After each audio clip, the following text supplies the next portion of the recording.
Hello. आज हम बात करते हैं यहाँ पे मर्केंटाइल लॉ के यूनिट 6 की, जो कि है आपका डिस्चार्ज ऑफ कॉन्ट्रैक्ट। तो स्टार्ट करते हैं वीडियो को, और इसके अंदर हम जानेंगे डिस्चार्ज ऑफ कॉन्ट्रैक्ट में इसके मीनिंग, इसके टाइप्स किस किस तरह से होता है, कौन सी कंडीशंस हैं, एक्सेप्शंस इसके कौन कौन से हैं। तो आइए स्टार्ट करते हैं वीडियो को। आपको वीडियो पसंद आए तो लाइक कीजिए, फ्रेंड्स का शेयर कीजिए, और किसी भी तरह की कोई भी क्वेरी हो तो प्लीज़ ज़रूर बताइएगा। सबसे पहले देख लेते हैं डिस्चार्ज ऑफ कॉन्ट्रैक्ट का मीनिंग क्या है। ठीक है, देखिए कोई भी कॉन्ट्रैक्ट डिस्चार्ज जब होगा जब इसके जितने भी राइट्स हैं और जितनी भी ऑब्लिगेशंस हैं वो पूरे हो चुके हैं। यानी कि जब आपने कोई भी एग्रीमेंट, कोई भी कॉन्ट्रैक्ट किया है, ठीक है, तो वहाँ पर दोनों पार्टी की तरफ से जितने भी उनके राइट्स या ऑब्लिगेशंस थे वो उन्होंने पूरे वहाँ पे कर लिए हैं, तो उसको बोलते हैं डिस्चार्ज ऑफ कॉन्ट्रैक्ट। ठीक है, यानी कि वहाँ पे किसी की भी ड्यूटीज अब रिमेन नहीं है, दोनों ने अपने अपनी ड्यूटीज को परफॉर्म कर लिया है। ठीक है, तो उसको बोलते हैं डिस्चार्ज ऑफ कॉन्ट्रैक्ट। अब यहाँ पर आते हैं मोड्स के, क्या क्या मोड्स हैं इसके। तो सबसे पहले आता है परफॉर्मेंस, फिर आता है lapse of time, mutual consent, impossibility of performance, operation of law और ब्रीच। ठीक है, तो सबसे पहले परफॉर्मेंस देख लेते हैं। डिस्चार्ज, परफॉर्मेंस के बेसिस पे कॉन्ट्रैक्ट किससे डिस्चार्ज होता है। तो देखिए ये बहुत ही कॉमन है कि जब आपने जो भी आपकी परफॉर्मेंस है वो आपने पूरी कर ली है, कंप्लीट कर ली है किसी भी कॉन्ट्रैक्ट के अंदर, तो वहाँ पे आपका कॉन्ट्रैक्ट पूरा कंप्लीट हो गया, यानी कि वहाँ पे कॉन्ट्रैक्ट आपका ख़त्म हो गया। तो ये तो बहुत ही कॉमन एक तरह से रीज़न हो गया किसी भी कॉन्ट्रैक्ट को डिस्चार्ज होने का, क्योंकि जिस काम के लिए आपने वो कॉन्ट्रैक्ट दिया था, फॉर एग्जांपल आपने किसी को कॉन्ट्रैक्ट दिया था कि आपको एक ब्रिज का कंस्ट्रक्शन करवाना है, ठीक है, तो उसने ब्रिज आपको कंस्ट्रक्ट करके दे दिया, तो यहाँ पर क्या हुआ, उसकी ड्यूटीज़ हो गई, आपने उसको पे कर दिया, यानी कि यहाँ पे कॉन्ट्रैक्ट आपका डिस्चार्ज हो चुका है, क्योंकि दोनों ही पार्टीज़ ने अपनी अपनी ड्यूटीज़ को परफॉर्म कर लिया है। ठीक है, बहुत ही सिंपल है, तो ज़्यादा हम इसमें डिस्कस करेंगे नहीं। फिर आते हैं next, discharge by mutual consent. अब ये क्या है डिस्चार्ज बाय म्यूचुअल कंसेंट। देखिए अगर कोई पार्टी एग्री होती है किसी न्यू कॉन्ट्रैक्ट को उसके साथ सब्स्टिट्यूट करने में, ठीक है, या उसको ऑल्टर करने में, या ओरिजिनल कॉन्ट्रैक्ट को, तो यहाँ पर डिस्चार्ज हो जाएगा। फॉर एग्जांपल जैसे अभी मैंने आपको एक एग्जांपल दिया था, उसने कहा कि आपको यहाँ पे ब्रिज कंस्ट्रक्ट करना है, लेकिन उसने क्या कहा, उसने जो टर्म्स बताए थे कि ब्रिज पर ये होना चाहिए, ब्रिज इस तरह से बनना चाहिए, या फिर ब्रिज के साथ आपको इस तरह की चीज़ें यूज़ करनी है, लेकिन बाद में क्या उसने चेंज कर दी कुछ चीज़ें कि नहीं, ब्रिज अब इस तरह से ना बन के आपको इसमें ये प्रोडक्ट यूज़ करने हैं, या फिर उसके इस साइड में आपको यहाँ पे ग्रीनरी करनी है। ठीक है, तो क्या हुआ, आपने उसको ऑल्टर कर दिया, तो जो ओरिजिनल कॉन्ट्रैक्ट है वो वहाँ पे सब्स्टिट्यूट कर दिया आपने न्यू कॉन्ट्रैक्ट से। ठीक है, तो यहाँ पे ओरिजिनल कॉन्ट्रैक्ट क्या है, डिस्चार्ज हो जाएगा। तो ये भी बहुत ही सिंपल है, और ये सब चीज़ें कैसे हुई, म्यूचुअल कंसेंट से। अब इसके 6 वेज हैं। नोवेशन से कर सकते हैं, रिसीशन, ऑल्टरनेशन, रिमिशन, वेवर और मर्जर से। अब ये सब क्या हैं, तो इनको अब हम 1 बाय 1 डिस्कस करेंगे। तो सबसे पहले आता है नोवेशन। नोवेशन का मतलब होता है आपने न्यू कोई सब्स्टिट्यूट कॉन्ट्रैक्ट था उससे ओरिजिनल जो कॉन्ट्रैक्ट था उसको सब्स्टिट्यूट कर दिया। ठीक है, न्यू कॉन्ट्रैक्ट से ओरिजिनल कॉन्ट्रैक्ट को आपने सब्स्टिट्यूट कर दिया। अब ये जो न्यू कॉन्ट्रैक्ट है वो सेम पार्टीज़ के साथ भी हो सकता है और बिटवीन डिफरेंट पार्टीज़ भी हो सकता है। आपने क्या कहा कि आपने उस पार्टी, जिस पार्टी से कॉन्ट्रैक्ट किया था, आपने उस पार्टी से वापस लेके कॉन्ट्रैक्ट किसी और को दे दिया, या फिर उसके संग किसी और को भी इन्वॉल्व करवा लिया। ठीक है, अब यहाँ पर एक एग्जाम्पल है, वो भी आप देख सकते हैं। A owes money to be under a contract, it is agreed between A and B and C that B shall henceforth accept C as his debtor instead of A. The old debt of A to B is at an end and a new debt from C to B has been contracted। समझ में आ गया? ठीक है, तो यहाँ पर क्या हुआ, उसने सब्स्टिट्यूट कर दिया दूसरे से, तो यहाँ पर क्या हो गया, नोवेशन हो गया, यानी कि एक तरह से यहाँ पे डाइवर्ट हो गया। ठीक है, नेक्स्ट आता है रिसीशन। रिसीशन का मतलब क्या होता है। अब रिसीशन में मतलब यहाँ पर ये है कि आपका जो कॉन्ट्रैक्ट है, जो आपने पहले कॉन्ट्रैक्ट किया था, उसके आपने कुछ या सारे जो टर्म्स थे, रूल्स थे, वो आपने चेंज कर दिए या कैंसिल कर दिए। ठीक है, इसमें लिखा है ना, means cancellation of all or some of the terms of the contract where parties mutually decide to cancel or some of the, यानी कि यहाँ पर पार्टी म्यूचुअली डिसाइड कर लेती हैं कि हाँ ठीक है, इसके कुछ टर्म्स जो हैं कॉन्ट्रैक्ट के अंदर जो हमने इंक्लूड किए थे उसमें से कुछ या सारे कैंसिल कर देते हैं।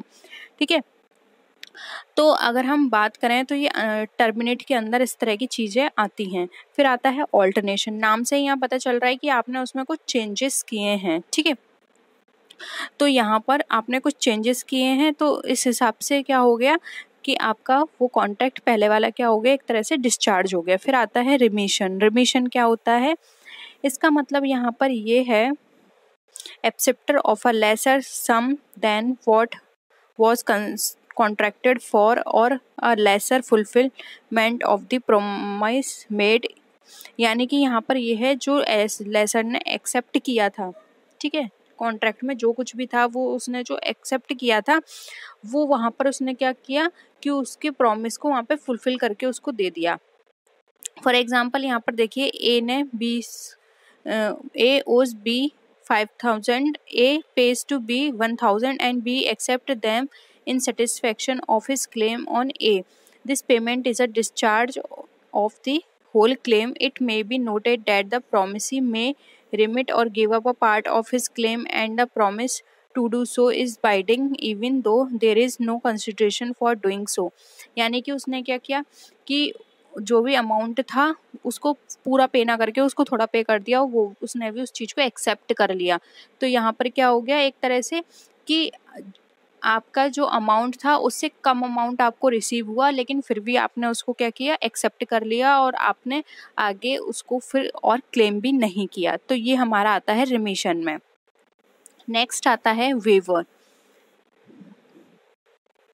वेवर इसका मतलब ये है कि रिलिंक्विश्ड और अमेंडेंट ऑफ अ राइट, यानी कि यहाँ पर पार्टी अपने राइट को वेव कर देती है, यानी कि छोड़ देती है अपने राइट को, जो भी उसके कॉन्ट्रैक्ट के अंदर राइट होते हैं, और अदर पार्टी क्या करती है, उस पे रिलीज कर देती है अपनी ऑब्लिगेशंस को। जैसे कि आपने ये देखा कि ए ने प्रॉमिस किया था पेंट करने के लिए किसी पिक्चर को बी के लिए। ठीक है, लेकिन B forbids him to do so. A is no longer bound to perform the, यानी कि उसने उसको मना कर दिया, तो अब B वहाँ पर बाउंड नहीं है उसको परफॉर्म करने के लिए। पहले तो उसने प्रॉमिस किया था, लेकिन जब B ने ही उसको मना कर दिया तो फिर अब वो बाउंड नहीं है। तो ये क्या होता है कि यहाँ पर उसने अपने राइट्स को वेव कर दिया।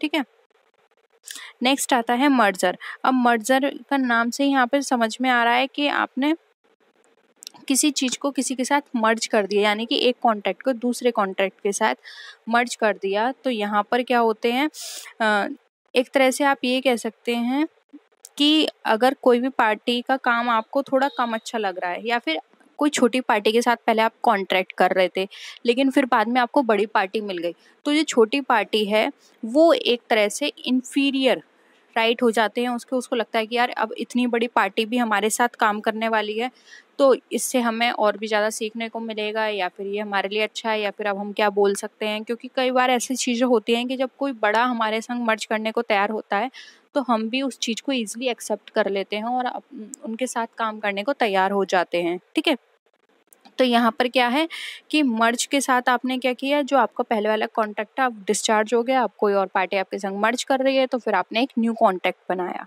ठीक है, तो ये अब सारी चीज़ें आपको क्लियर हो गई होंगी।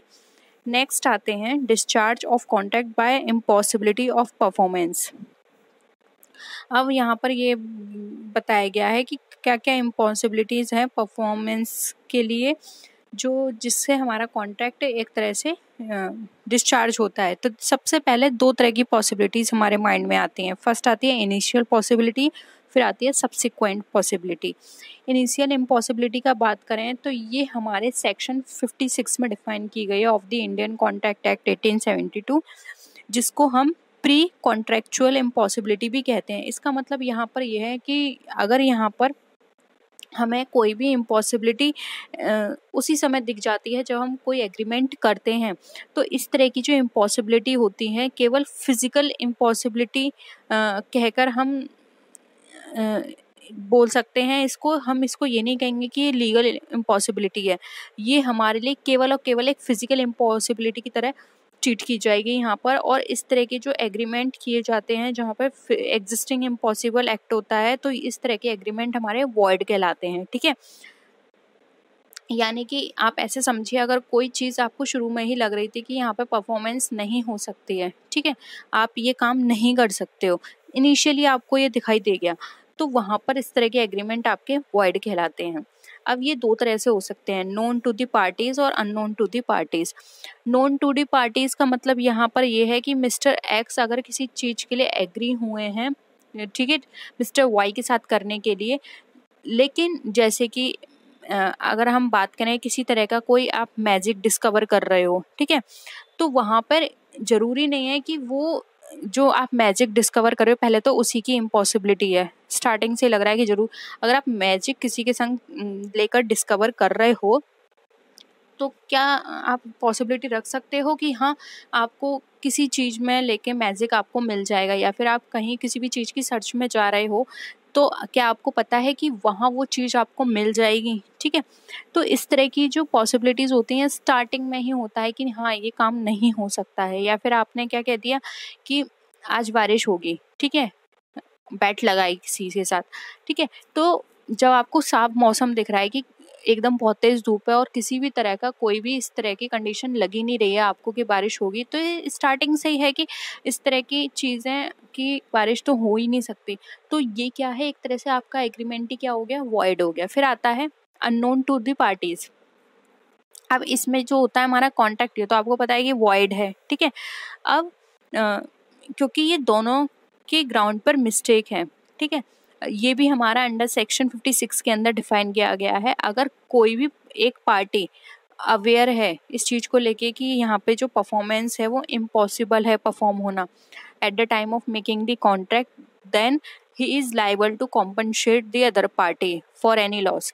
इट मीन्स यहाँ पर यह है कि यहाँ पर तो किसी को पता ही नहीं थी, लेकिन यहाँ पे अगर वन पार्टी, किसी सिंगल पार्टी को भी पता है कि ये काम नहीं हो सकता, तो उसको सेकंड पार्टी को अवेयर कराना चाहिए था, क्योंकि उसको पता था।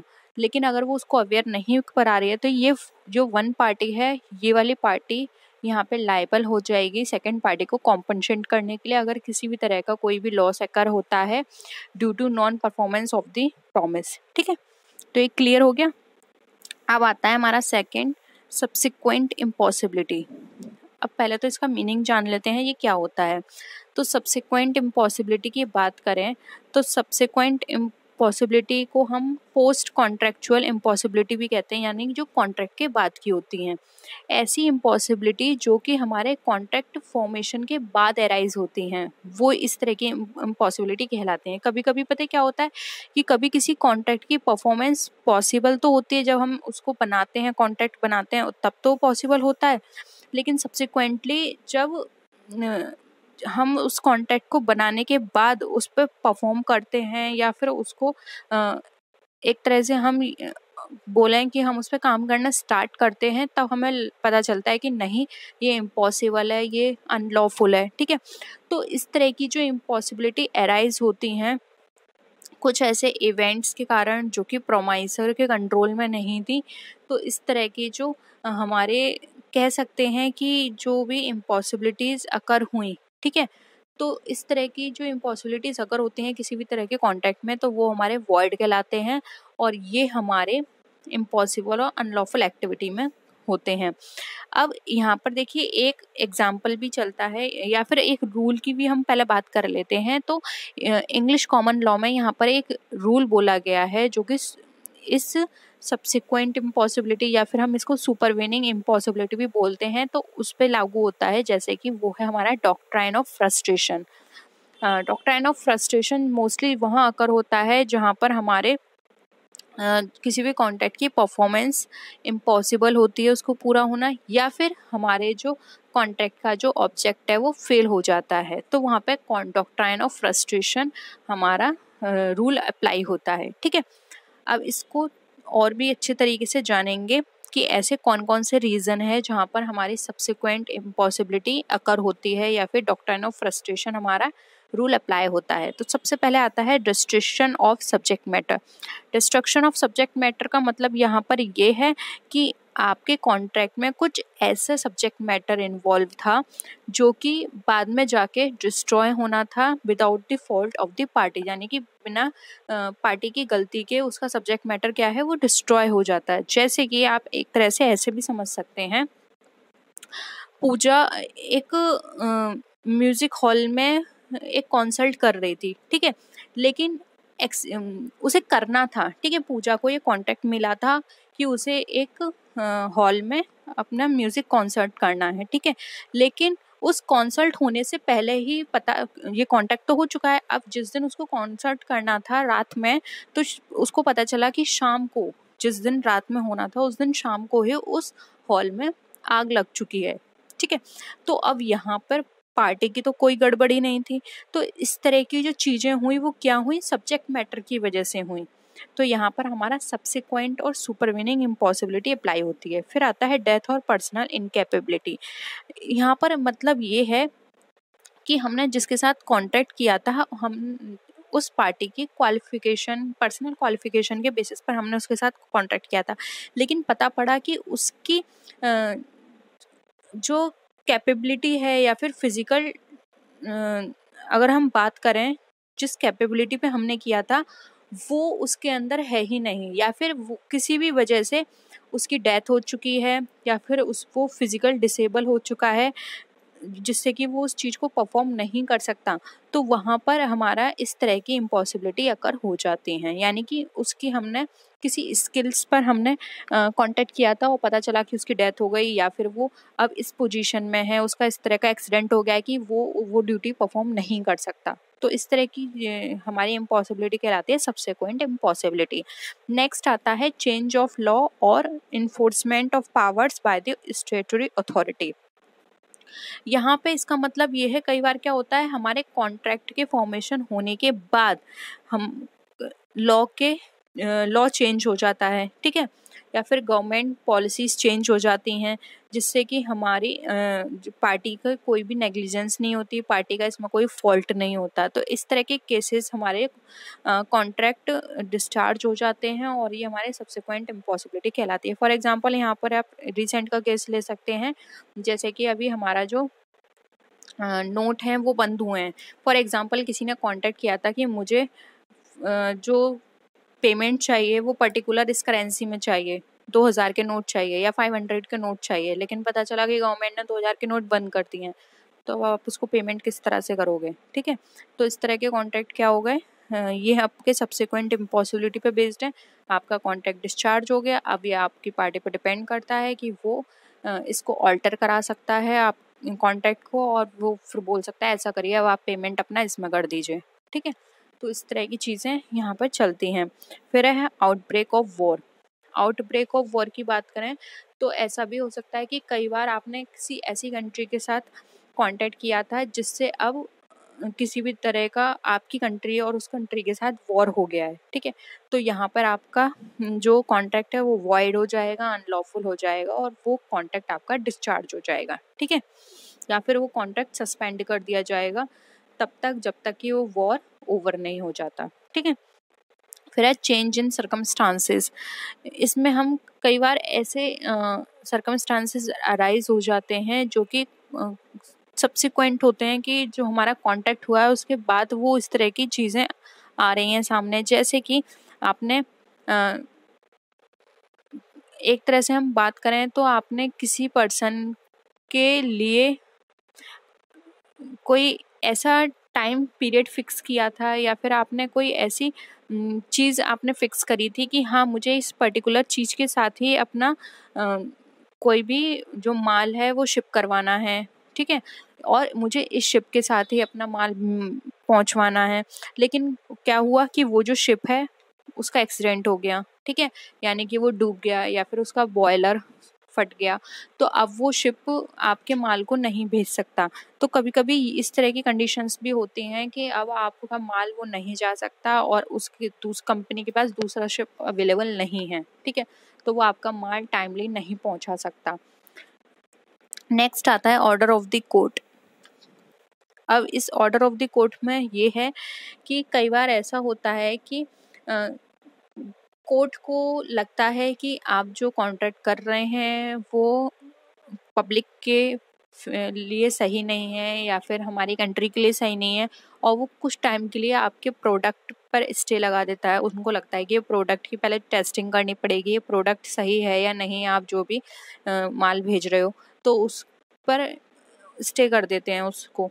तो यहाँ पर इस तरह के कॉन्ट्रैक्ट क्या हो जाते हैं, वॉइड हो जाते हैं, क्योंकि यहाँ पे अभी वो इन्फोर्सेबल बाय लॉ नहीं है, गवर्नमेंट ने या फिर कोर्ट ने उसको स्टे कर रखा है, ठीक है।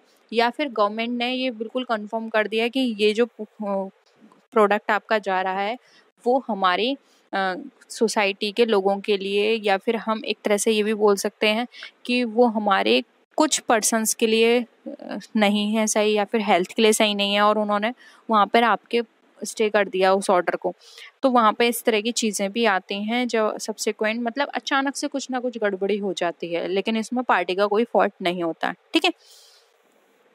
फिर अब इसके कुछ एक्सेप्शंस भी हैं, क्योंकि एक्सेप्शंस हर जगह होते हैं तो यहाँ कैसे रह जाएंगे, इसीलिए देखते हैं एक्सेप्शंस क्या क्या हैं। इम्पॉसिबिलिटी ऑफ परफॉर्मेंस के जो कि अप्लाई नहीं होते हैं, जैसे कि डिफ़िकल्टी ऑफ परफॉर्मेंस, ठीक है। कभी कभी ऐसा क्या होता है कि जो हमने कॉन्ट्रैक्ट किसी भी पर्टिकुलर परफॉर्मेंस के लिए किया था, वहाँ पे उसको परफॉर्म करने में डिफ़िकल्टी हो रही है, क्योंकि ये भी हो सकता है कि वहाँ का जो इवेंट है मोर एक्सपेंसिव है, या फिर बर्डन ज़्यादा आ गया। जैसे कि फॉर एग्जांपल मैंने कॉन्सर्ट की बात की थी, अब जहाँ उसको परफॉर्म करना था उस हॉल में ऑडियंस बहुत ज़्यादा आ गई, और इतनी ज़्यादा आ गई कि उसको वहीं बंद करना पड़ा। तो वहाँ पर वो परफॉर्म ही नहीं कर पाई, क्योंकि ऑडियंस ज़्यादा आने की वजह से उस शो को कैंसिल करना पड़ा, ठीक है। नेक्स्ट आता है कॉमर्शियल इम्पॉसिबिलिटी। कॉमर्शियल इम्पॉसिबिलिटी का मतलब यहाँ पर ये है कि कई बार ऐसी चीज़ें होती हैं जो कि हमारे कॉन्ट्रैक्ट को डिस्चार्ज करने में रोकती हैं, ठीक है। जैसे कि जो भी आपका प्रोडक्शन है, आप किसी के साथ आप डील कर रहे थे, कॉन्टैक्ट किया था प्रोडक्शन के लिए, और लेकिन आपके मार्केट में उस प्रोडक्शन की कॉस्ट इंक्रीज हो गई, ठीक है। या फिर आपने जो रियलाइज़ किया था प्रॉफिट उस प्रोडक्ट पे, वो आपका एक्सपेक्टेशन जो थी आपकी उससे भी कम हो गया, या फिर स्ट्राइक हो गई, लॉकआउट हो गया, सिविल डिस्टर्बेंस हो गया। तो इस तरह से क्या होता है, आप अपनी ड्यूटी को परफॉर्म नहीं कर पाओगे। तो यहाँ पर क्या हो जाएगा कि जो आपका कॉन्ट्रैक्ट है वो तो डिस्चार्ज नहीं होगा, लेकिन वो कुछ टाइम के लिए आपका कॉन्ट्रैक्ट रोक दिया जाएगा, ठीक है। या फिर आप उनको बोल सकते हो कि अभी स्ट्राइक है, आपने जो टाइम पीरियड दिया था मैं उस टाइम पीरियड के बाद आपको दे सकता हूँ, क्योंकि ये सब म्यूचुअल चीज़ें होती हैं। तो सामने वाले को भी समझ में आता है कि अगर इस तरह की कंडीशन है तो आप भी उसको माल किस तरह से सप्लाई कर सकते हो, ठीक है। फिर आता है impossibility due to failure of third person. अब कभी कभी क्या होता है, ड्यूटी को परफॉर्म करने में बहुत प्रॉब्लम आती है ड्यू टू थर्ड पार्टी, तो वहाँ पे आप उनको ड्यूटी परफॉर्म नहीं हो पाती हैं। फॉर एग्जांपल आप ऐसे समझिए, करण जो कि एग्री हुआ था विमल के साथ कि उसको कुछ सर्टेन क्लोथ था उसको मैन्युफैक्चर करवाना था एक स्पेसिफाइड मिल से, ठीक है। अब यहाँ पे जो करण है जिसको सप्लाई करना था, जो एग्री हुआ था, ठीक है, उसको वो जो मिल से जो माल मिलना था वो मिल उसको माल नहीं दे पाई टाइम पर। अब जब उसको माल टाइम पे नहीं मिल पाया तो वहाँ पर करण उसको किस तरह से सप्लाई करेगा, ठीक है। तो यहाँ पर अगर हम बात करें तो ये केस सुप्रीम कोर्ट में भी गया था। तो यहाँ पर करण जो है वो लाइबल होगा सप्लाई करने के लिए as the terms only indicated the process of delivery, यानी कि यहाँ पर वो माल तो देगा जो भी डिलीवरी का टाइम था, लेकिन उस केस को डिस्चार्ज नहीं किया जाएगा क्योंकि ये उसकी गलती नहीं थी, ठीक है। और ये केस मैं आपको बता दूं, ये केस 1952 का है, गंगा सरन वर्सेस रामचरण का, ठीक है। फिर आता है self induced impossibility. A contract is not discharged in case of self-induced impossibility by either of the party, ठीक है। फिर है नॉन इम्पॉसिबिलिटी। नॉन इम्पॉसिबिलिटी भी आप इजीली समझ सकते हो, जब कोई भी पार्टी यानी कॉन्ट्रैक्ट की कोई भी पार्टी ये अवेयर है स्टार्टिंग से ही कि ये जो कॉन्ट्रैक्ट है परफॉर्म नहीं हो पाएगा या फिर कोई भी चीज़ ऐसी है जो इसको परफॉर्म करने से रोकेगी, तो वहाँ पे आपका जो कॉन्ट्रैक्ट है वो आपका यहाँ पर क्या हो जाएगा बताइए? डिस्चार्ज तो नहीं होगा, लेकिन यहाँ पर हम बात कर रहे थे सब्सिक्वेंट इम्पॉसिबिलिटी की, वो यहाँ पे लागू नहीं होगी। फिर है लीज कॉन्ट्रैक्ट। लीज कॉन्ट्रैक्ट की यहाँ पर बात करें तो लीज कॉन्ट्रैक्ट यहाँ पे अप्लाई नहीं होता है, क्योंकि जब हम राइट्स और ऑब्लिगेशंस की बात करते हैं तो वहाँ पर हमारा ट्रांसफ़र ऑफ प्रॉपर्टी के अंदर ये चीज़ आ जाती है लीज कॉन्ट्रैक्ट, और वहाँ पर हम सब्सिक्वेंट इम्पॉसिबिलिटी की बात नहीं करते हैं, जो कि एक केस बी एस रिलेटेड जो कि 1968 में आया था राजा ध्रुवदेव चांद एंड राजा हरमिंदर सिंह का। ठीक है, तो ये कुछ एक्सेप्शंस हैं जहाँ पे हमारा सब्सिक्वेंट इम्पॉसिबिलिटी अप्लाई नहीं होती है। ठीक है, नेक्स्ट आता है discharge of a contract by operation of law. यानी कि अब हम बात करेंगे कि ऑपरेशन ऑफ लॉ के द्वारा हमारा कॉन्ट्रैक्ट किस तरह से डिस्चार्ज होता है।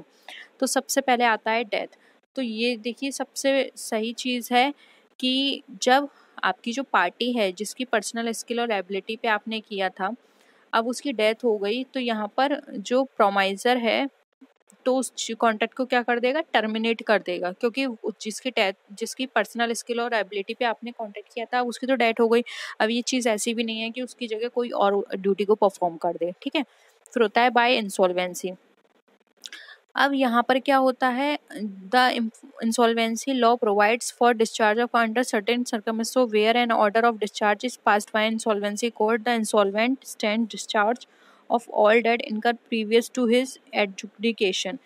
तो इंसॉल्वेंसी से भी हम ये कह सकते हैं कि जो हमारा कॉन्ट्रैक्ट है वो डिस्चार्ज हो जाए, क्योंकि जब वो इंसॉल्वेंट ही हो गया तो वहाँ पर वो आपकी ड्यूटीज़ किस तरह से पे करेगा, फिर बाद में कोर्ट उसको जो भी जजमेंट देंगी उस हिसाब से वो आपका डेट जितना भी होगा उसको पे करेगा, जितना वो कर सकता है। उसके अलावा आपकी वहाँ पे कॉन्ट्रैक्ट डिस्चार्ज हो जाएगा। फिर आता है मर्जर। मर्जर में भी सेम वही चीज़ है कि जब सेम पार्टी के बीच में होता है तब तक न्यू कॉन्ट्रैक्ट वहाँ पे एंटर हो जाएगा।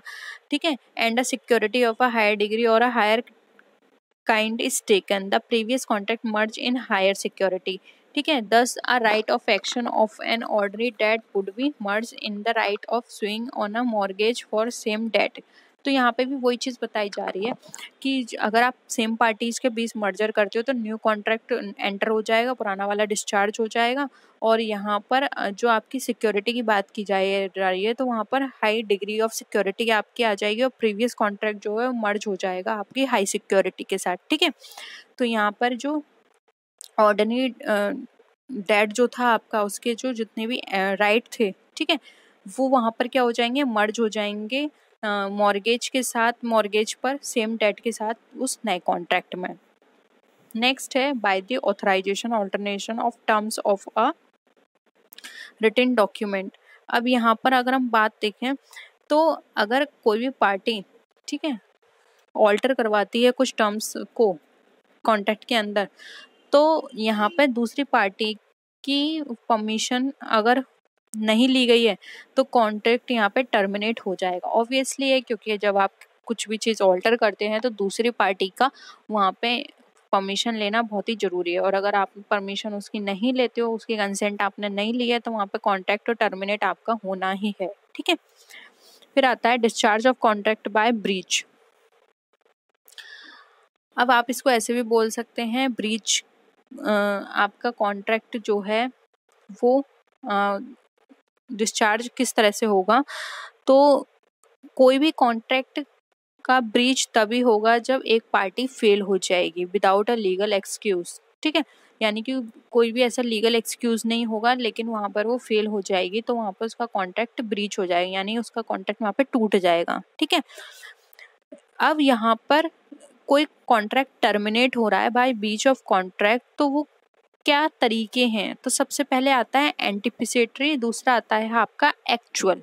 ठीक है, एंटिसिपेटरी ब्रीच ऑफ कॉन्ट्रैक्ट की बात करें तो इस तरह ये तब सिचुएशन आती है जब हमारी कोई भी party repudiates it before the time fixed for performance has arrived or when a party by his own act disables himself for performing the contract। यानी कि जब वो खुद से ही ये कह दे कि वो ये जो ड्यूटी है या जो भी परफॉर्मेंस उसको दी गई है, जो भी एक्ट उसको दिया गया है करने के लिए, उसके लिए वो खुद को डिसेबल मान रही है या फिर उसको लगता है कि वो उसको परफॉर्म नहीं कर सकती, या फिर जो टाइम फिक्स किया गया है उस टाइम के अंदर वो बोल दे कि इतना टाइम है, मैं इतने टाइम में ये माल प्रिपेयर करके नहीं दे सकता, या फिर मुझे ये ड्यूटी दी गई है, मैं वो ड्यूटी परफॉर्म नहीं कर सकता, या फिर मैं अभी ठीक नहीं हूँ, तो वो खुद से ही बोल दे। तो इस तरह की हमारी जो सिचुएशन अराइज होती है उसको बोलते हैं anticipatory breach of contract.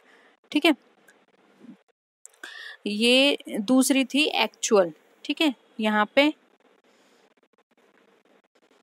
Anticipatory breach of contract, एक मिनट में इसको देख लेती हूँ ये दो एक तरह से कैसे हैं। फर्स्ट आती है एंटिसिपेटरी ब्रीच ऑफ कॉन्ट्रैक्ट, दूसरा आती है हमारी